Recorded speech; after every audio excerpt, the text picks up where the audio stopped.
You know why Cinderella lost her shoe? Because her feet hurt, of course.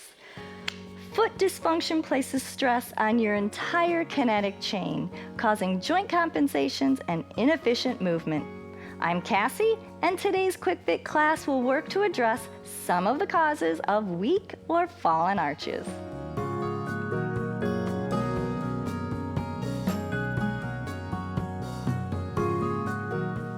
Have a small towel handy for one of the moves we'll be doing shortly. Your doctor knows your particular condition best, so of course defer to him or her and proceed with care.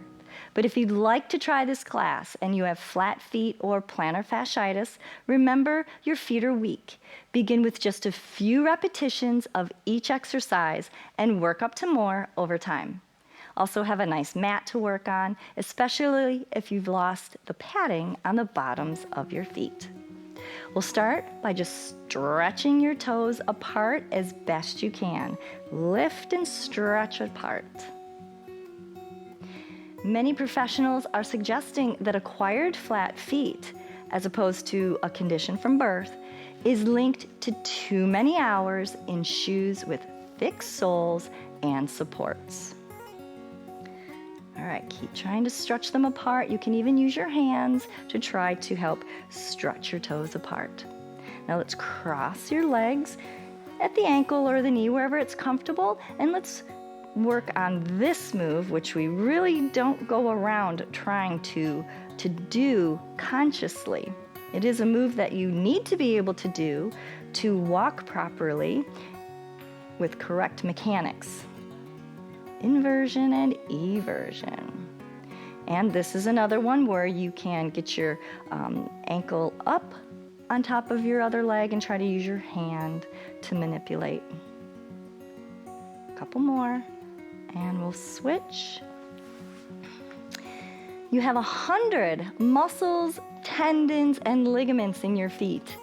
And like all muscles and joints in the body, our foot requires daily use and opportunity for full range of motion to remain strong.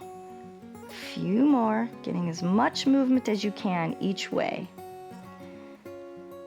The brain and the motor control and the muscles all have to be working together in a coordinated fashion. This is an awkward move. All right, I hope you have your towel handy. Let's place it on the floor, put your feet on top, and use your toes to try to scrunch up the towel. Scrunch it up and then stretch the toes. Scrunch it up and stretch. See how much of the towel you can get scrunched up before you have to reset. Have you ever dropped a towel in the kitchen and you just grab it with your feet if your shoes are off? Or maybe in the bathroom where you don't have shoes on. I've done that before. My husband always laughs at me. Just grab it with my feet instead of bending over. See, there's use for flexible feet. All right, couple more. Grab and flex, and we can put the towel away. And sit forward on your seat and have your legs a nice V right out from your hips, and let's lean on the legs. Press some weight right down through your legs and draw the heels back enough so that when you lift those heels, you have a nice straight line down through your toes, through the knee, ankle, into the ball of your feet. All right, press some weight, and the legs have to support all the weight, so use some force. All right, now heels down, you get a little calf stretch here, heels up, and heels down, heels up. Grip the floor, your mat, your rug with your toes, lift and lower, press and lift. Use your feet to lift your weight instead of just leaning back. Heels down, heels up, heels down, heels up. Alternate for 2, other side. All right, and release. Shift a little bit in your seat so we can get onto the top of your foot. stretching the top of the foot and the shins. You've got your toes tucked back. Draw your knee a little bit forward, so we're stretching the toes a little more. And now the other way. I call this folding, trying to get to the ball of the foot, really stretching through the toes. Runners can end up with foot pain simply because the big toe has lost flexibility. Good, back and forth. Let's switch and do the other side. Tuck and fold. Tuck and fold.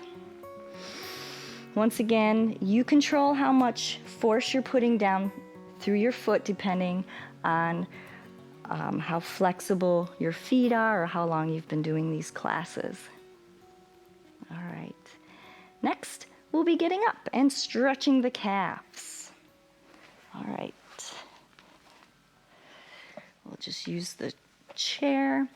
And first thing I'd like you to do is draw your left leg back, press that heel down, stretching through the calf, your Achilles tendon. Press, you can get your other foot in front of you enough so you can really press down on the back of the chair and you've got a stable base in front of you. Your back knee is straight, now shifted so there's a slight bend. Straight and shift. Now take this front leg and I'd like you to swing it across. Swing. So now what we're doing is we're stretching your calf muscles, but we're making sure we're getting in all the directions we can because your heel actually has some mobility. And as you move like this, it stretches down by that heel bone.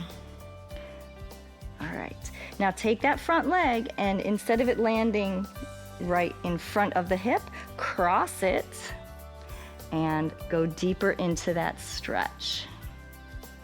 Okay, so your front leg is across your body. Come out of that stretch enough that you can bend that back knee. Good. And let's do the other leg. All right, so press that heel down to the back. Enjoy the stretch. A little force down through the back of your chair. Shift your weight enough that you can get a little bend in that back knee. Then straighten that leg again, shifting the hips forward. You've got your knee and your foot in front of you.